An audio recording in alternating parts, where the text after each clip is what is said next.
Thank you. Thank you, Your Honors. I apologize. I'm suffering from a little laryngitis today, so hopefully my water won't be too distracting. May it please the court, counsel, my name is David Stanton. I'm here on behalf of the appellants, Corporal Bartolo Ortiz and Officer Brenton Pepper. And the reason I'm here today is because I'm asking this court to grant qualified immunity to my clients based on the second prong of the qualified immunity test, and that is whether their conduct violated a clearly established constitutional right under the Fourth Amendment. There are two claims at issue. One, a claim that Ortiz used excessive force against Powell at the time of his arrest, which was July 8th, 2020. The second claim is that Officer Pepper failed to intervene during that arrest. The facts of this case that are part of this lawsuit, part of the lawsuit relevant to this motion, and there are other parts to this case that are not before this court. But Counsel, Counsel, can I interrupt you? Sorry about that. But I do have a question. And the summary judgment standard here is, I think, a concern for me. For example, your brief argues that Powell continued to resist after he was tackled to the ground.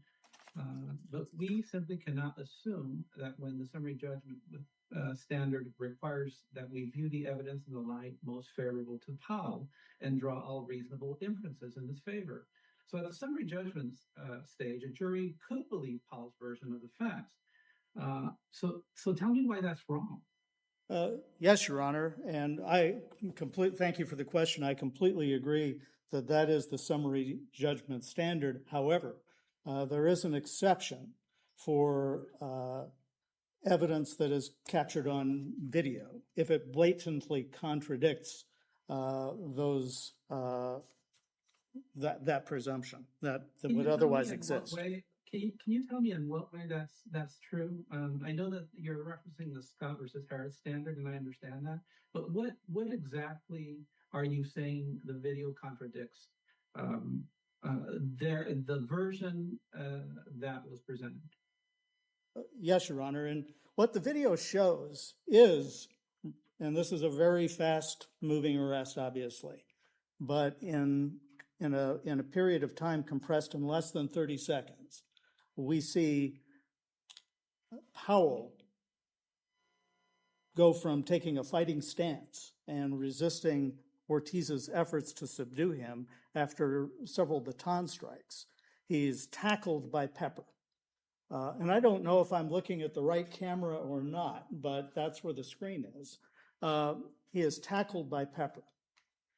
At that very moment, while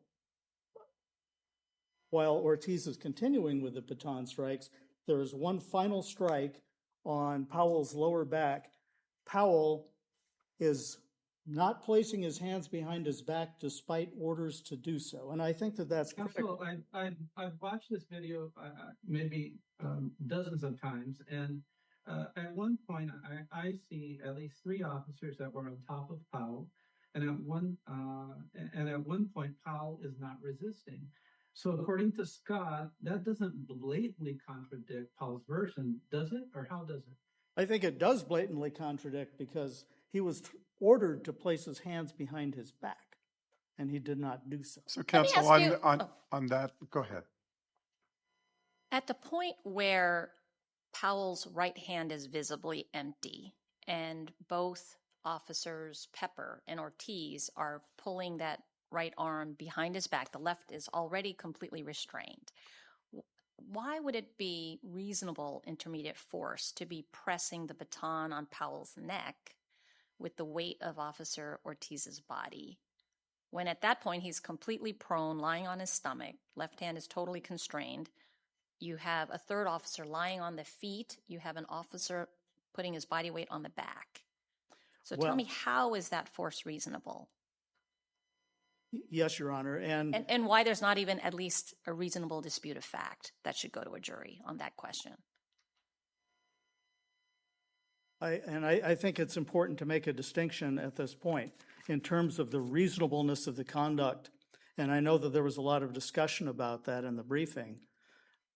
Our point is that there was no clearly established law saying that he couldn't do it. But if I look at, let's say I look at Blankenhorn, it says the same principle would also adequately put a reasonable officer on notice that punching Blankenhorn to free his arms, when in fact he was not manipulating his arms in an attempt to avoid being handcuffed, was also a Fourth Amendment violation. Let's say I look at Young v. County of Los Angeles. Moreover, Young asserts that one of Wells' baton blows against him took place as Young lay face first on the ground. Were a jury to deem this assertion credible, it could readily conclude that the force was used far in excess of any safety concerns, reasonable or otherwise, that might have motivated Wells' alleged conduct. So those seem, I mean, Blankenhorn especially, we don't even have the argument about, oh, it's at too high a level of generality. This is exactly what we're talking about. Do you use force to free someone's arm when they are not manipulating their arm to avoid being handcuffed? That's exactly on point. I believe that the facts of Blankenhorn put it in a different context. And in Blankenhorn, it was in a mall setting. And as I recall, there was just a minor claim of trespassing. And Blankenhorn offered no resistance initially, then minor resistance, and then he was gang tackled by a bunch of officers. So, counsel, on this issue, when I'm looking at the video, and I hope my citations to where are right, I'm going to ask your friend this also. When I look at, I think it's 22 minutes and 11 seconds, where I see the plaintiff standing up and reaching with his left hand toward his left pocket. Is that of any significance to you that the plaintiff is seen reaching for his pocket? It is of significance because even though there's a statement in Ortiz's report that he didn't see a weapon, he could not know whether there was a weapon. And once Powell was prone on the ground, he put his right hand outside of view. And it could not be determined whether he was going to grab a weapon or not. There was no way of knowing whether he had one. Do you agree with the magistrate judge's statement in the R&R that the plaintiff had not committed any type of violent crime? Actually, he pled, and I believe that there's a judgment of conviction in the record, that he did plead guilty to attempted assault on a police officer, and that was because during the chase, he attempted to strike another officer's car with his vehicle, which is violent. And after he rolled his vehicle, got out and ran, he did take a fighting stance. So it was, going back to what a reasonable officer would believe, it's reasonable to assume that he was intending to resist arrest. So he was capable of violence, and he did in fact resist. And I also want to bring up the point that everything that we see up until the point where he is handcuffed serves a legitimate law enforcement purpose, which was language used in the Zion case.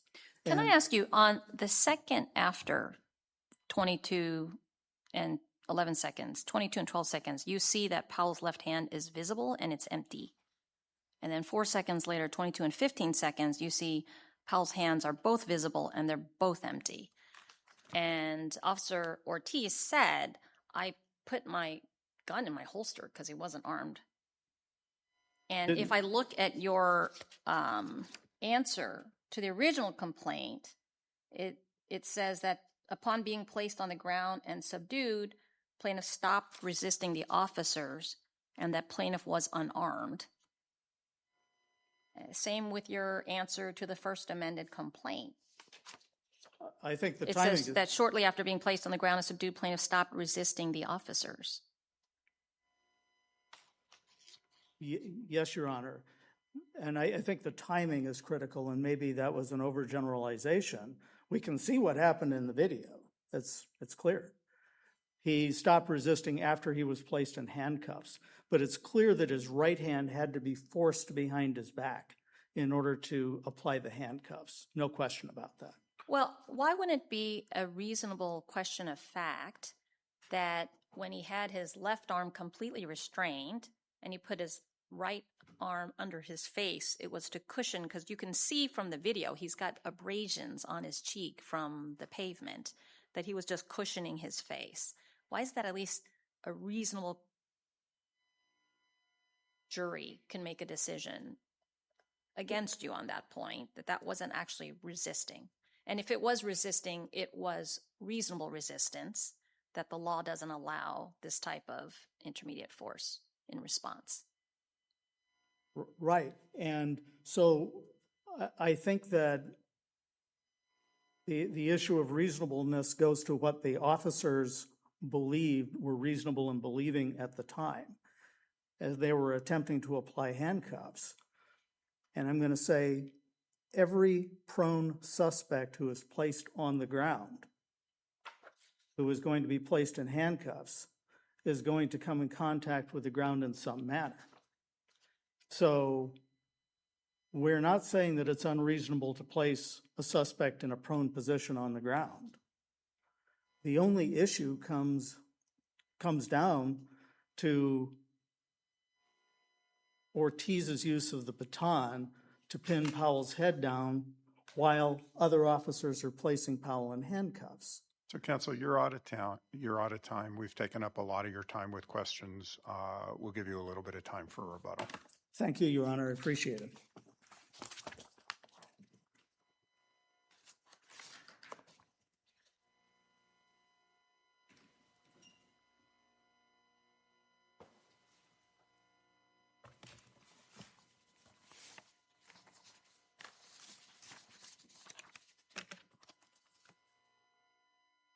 Good morning, Your Honors. Colin Tarleton, Pepperdine Law student on behalf of Plaintiff Appellee Jeremy Powell.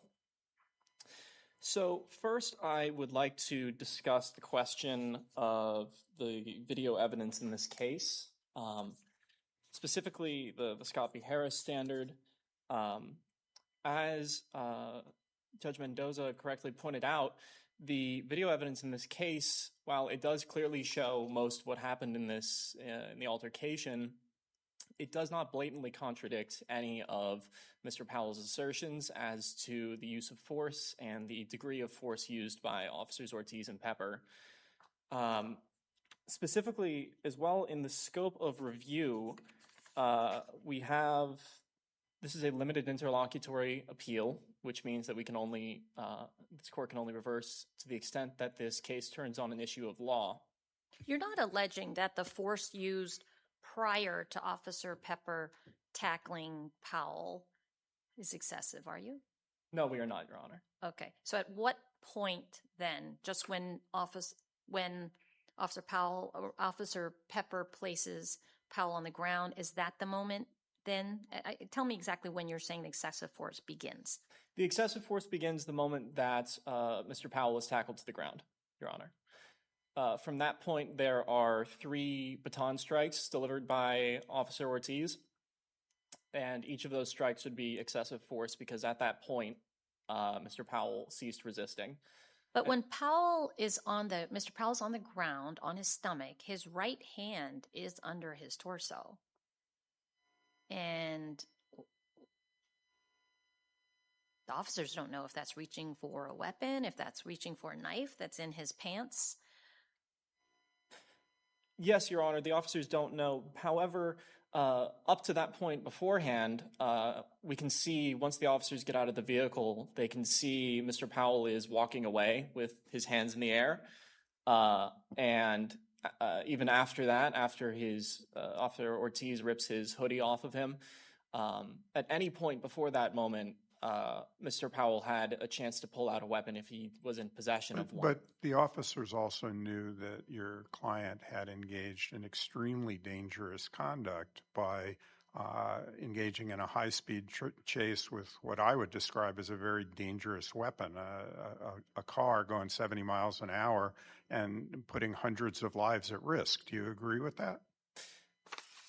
Yes, Your Honor. Certainly it was dangerous conduct. However, it was not inherently with an intent to harm. Well, I mean, the officers, all they knew was that your client had allegedly committed a number of crimes and then for 20 minutes led everybody on a high-speed chase, which put scores of people's lives at risk, correct? Correct, Your Honor. So at a high level, at other than a high level of generality, what case, because the Supreme Court has chastised us a number of times, but what case put these officers on notice that with these facts, doing what they did violated a clearly established constitutional right? That would be Blankenhorn versus City of Orange, Your Honor. So you agree that the two cases the district court relied on, Zion and Jones, don't work? No, Your Honor. Those cases, while they involve a greater degree of force than what Mr. Powell experienced here, they both support a violation of a clearly established law here because they both show that violence against a suspect who is prone on the ground and not resisting can be a violation of a clearly established law. Although in Zion, they use deadly force, right? Yes, Your Honor. And in Jones, they tased him multiple times and I believe stomped on his head, right? Yes, Your Honor. So none of those things happened here, right? No, Your Honor. However, the tasering in Jones would be classified as a form of intermediate force, which is also the same level of force that baton strikes tend to be classified as, which is a form of force capable of inflicting significant pain and causing serious injury. So, I do have a question. I think what Judge Bennett might be driving at, and I want to hear from you on this, which is sort of the problem that Powell is alleging is at most that his cheek was scraped and that his breath was temporarily restricted during the portion of arrest. Not the sort of catastrophic kinds of instances we have in some of the other cases on point. I mean, I think that's part of the question. So what would you say to that line of questioning? well, I would say that Mr. Powell does complain of ongoing head and neck pain from these injuries. And in addition to that, it is not the amount of injury that the person, the victim, sustains from the use of force that is the test of whether a right was clearly established and it was violated. It is the specific factual circumstances surrounding the use of force and the amount of force used that determines whether a clearly established law was violated. And so here, we can see that the use of force was almost identical to what we saw in Blankenhorn versus City of Orange, where an officer punched a suspect in order to free their arm while they were on the ground, despite the suspects not having their arm under their body as a resistance, form of resistance. What should we do with the fact that the district court cited Blankenhorn for the general summary judgment standard on qualified immunity, but didn't actually cite it as the clearly established law? The magistrate judge did, but the district court didn't, only relied on Zion and Jones, which you might say are distinguishable. You know, I'm not certain what the district court, the thought process was of the district court judge when deciding to write the opinion. However, we do agree that Jones and Zion should alone stand for enough of a proposition for prohibition of use of force against a non-resistant prone suspects to carry the day for Mr. Powell in this case as well. So I think there seems to be an assumption here that if one officer loses, the other loses on qualified immunity. So why is that? Why would it be that even if the officer who is responsible for the injuries, even if he didn't get qualified immunity, what level, at other than a high level of generality, what put the other officer on notice that he basically had to get in there and drag his partner off your client? Shouldn't there be a case that puts the intervener, a requirement that a case put the intervener on notice that he has to use force and violence basically to stop the engagement? Well, Your Honor, the standard for failure to intervene is simply having that the officer that failed to intervene must have had a reasonable opportunity to intercede, which simply means that they must have been aware of the constitutional violation as it occurred. Right, but I mean, part of what you're saying is the officer who was inflicting the damage did so, and that there's something at that exact moment that his partner could have seen that would have put the partner on notice that I am violating the Constitution by not stopping part 3 because I just saw 1 and 2 and I didn't know they were going to happen, so I couldn't stop 1 and 2, but that I had to jump in and stop 3. And what case would have put the partner on notice that his activity violated a clearly established constitutional right? Well, Your Honor, we don't have a case directly on point for failure to intercede with a very similar case. However, alarm bells should have been going off in Officer Pepper's head the second that he stepped out of the car. We can see from the body cam footage that Officer Ortiz was in a clearly agitated state before they even left the vehicle. He said, I'm going to get this expletive. He gets out of the car and starts sprinting towards Mr. Powell before the car even has a chance to fully stop. And Officer Pepper could see from a distance clearly that Officer Ortiz was continuing to beat Mr. Powell with a baton despite him having his hands in the air. So with all that together... So he should have gone in and dragged his partner off. What the correct form to use in order to stop him from inflicting violence on Mr. Powell is, I'm not sure, Your Honor. However, the law tells us that... But if you're not sure, how is there a case that other than a high level of generality that would have prevented any of the harm? Because yelling at his partner wouldn't necessarily have prevented any harm. The only way he could have prevented his harm, right, would be immediately going in and pulling his partner off. And I just don't see a case that says that in the circumstances here where we're not talking about shots, we're not talking about tasers, we're talking about quickly inflicted physical harm, that there's something that would tell the partner that you got to go drag him off because that's the only thing that was going to help your client. Your Honor, the legal standard is knowledge of a constitutional violation. And Pepper would get the knowledge of the constitutional violation from the same place Ortiz did, which would be Blankenhorn versus City of Orange. And in seeing him continue to use intermediate force on Mr. Powell, Blankenhorn should have put him on notice that he had a duty as a police officer to stop him from continuing to use that force. I see that my time is up now. Actually, can I ask 2 questions? Is that okay, Judge? Yes, of course. Okay.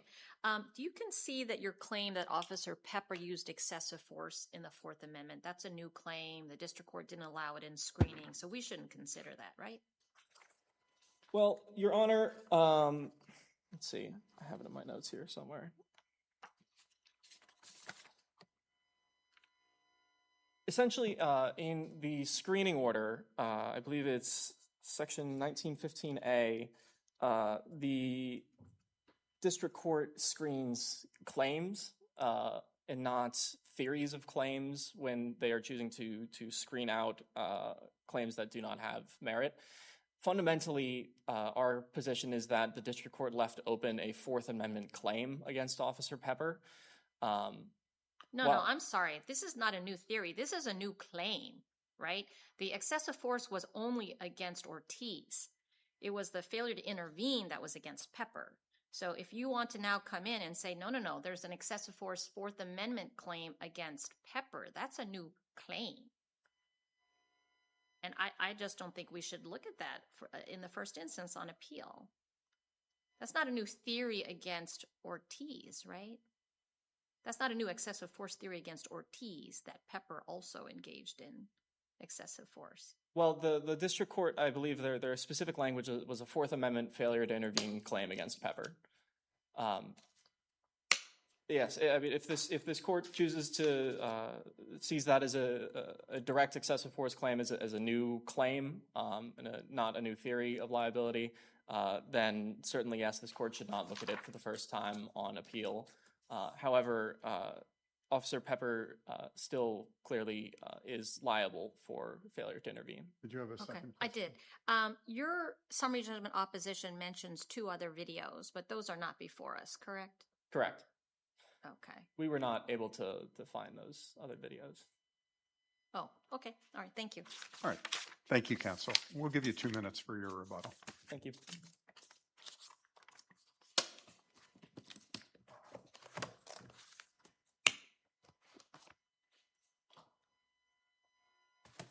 Thank you. Thank you, Your Honor.